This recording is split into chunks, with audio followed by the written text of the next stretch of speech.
Ladies and gentlemen, when you live in a country like Ireland, it's easy to forget the importance of fighting for the equal rights and opportunities of everyone. Ireland has the 9th smallest gender gap in the world, and so many of us believe that gender equality is all done. We're already there, so this is no concern to us. However, I take the opposite view. Our generation continuously denies the importance and the huge, enormous suffering that is a daily reality for so many women and girls today. For example, sex-selective abortions are frequent in countries where girls can be seen as financial burdens, such as India. There, discrimination begins even before birth. I was fortunate. My mother saw a daughter as a gift, but others aren't as fortunate. Another example is genital mutilation, which affects over 200 million girls in over 30 countries, often leading to serious infections and even death. And once again, I am fortunate, as this is a practice I can barely comprehend. Now, time for school, but only for some. 2/3 of illiterate people in the world are female. And once again, this is not my problem, as every single day of my life I have been encouraged to learn, so I can just tick these problems off. Or can I? We must gaze back to the starting line of life's race and realize we've left 63 million of our sisters behind, left them behind with no primary or secondary school education. How can we just turn our backs? In Irish society, we are deciding that seeing as we have already achieved gender equality, it is no longer on our list of priorities. But ladies and gentlemen, it is up to us as the next world leaders to decide the future. It is up to us to dictate how our global community will develop. What do we hope to see? What will our role be? Will we try to knock down the hurdles that our sisters are being forced to jump over? We as young people must take up action now. We must be grateful for our education, but above all, we have the responsibility to shape what we've been given.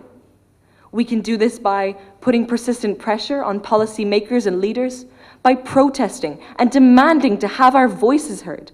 We need to get involved with organizations that promote women's rights, such as UN Women and the He for She campaign. If you look at me, you may think that gender equality has already been achieved. But I'd like to highlight the rather stark differences between my average Irish life and that of an average Guatemalan woman called Naomi. At 22, Naomi already has 4 children, 3 girls and 1 boy. And she lives in a northern countryside village called St. Nicholas, but it's not often like Christmas there. Her village has 1 well, no school, and broken electricity wires. However, no education, no electricity, and no access to clean water is but a tiny glimpse into Naomi's troubles. Here in this room, we've all had so many advantages of which Naomi has never even dreamt. Isn't it horrifying how little we're contributing to a solution? We need to change this, and we can. How do you think we can help this family to sustain themselves long term? By providing education, healthcare, water? In my view, the answer is surprisingly simple. We need to start a chain reaction.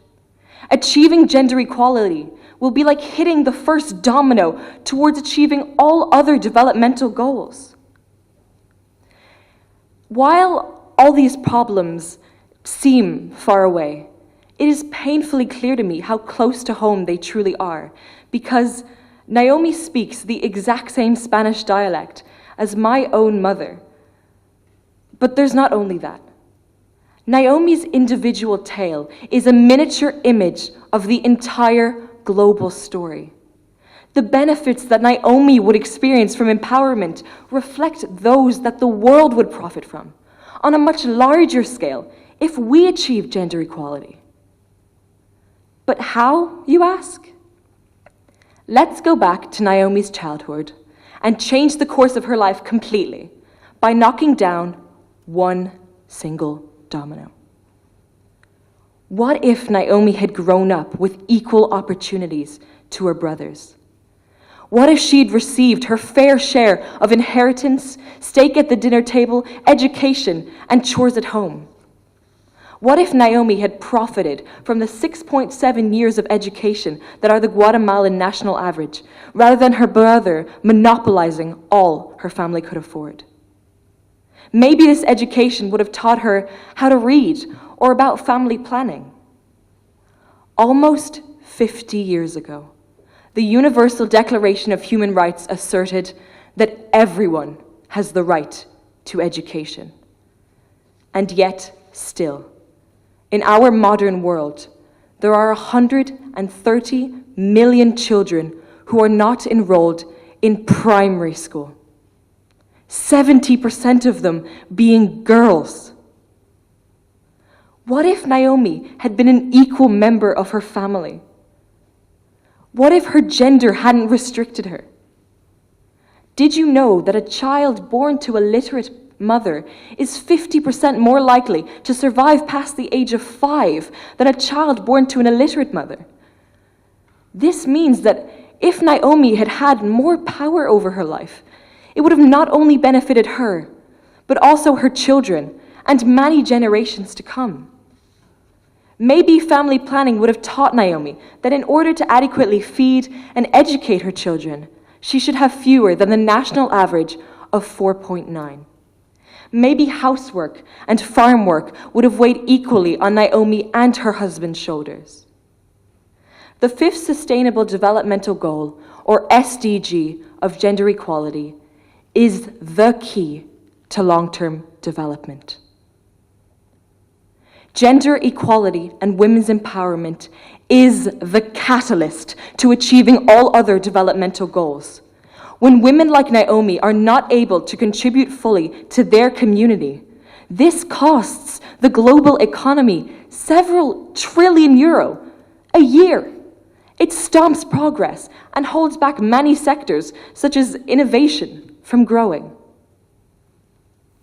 Men and women must stand side by side, once and for all, and in every corner of the globe, and most importantly, as equals, since it is only then that the workload of the world can be distributed evenly.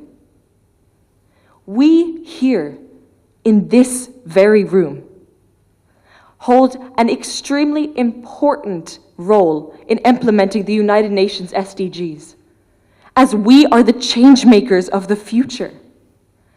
So today, I'm holding us all accountable. Gender inequality and discrimination is our problem. Currently, 13% of our world's population is hungry, and 39% of us have received no formal education. And almost half of us live on less than €3 a day. The entire world faces these problems, and we need the entire world to help solve them. Women's empowerment is the answer. Shall we begin? Thank you.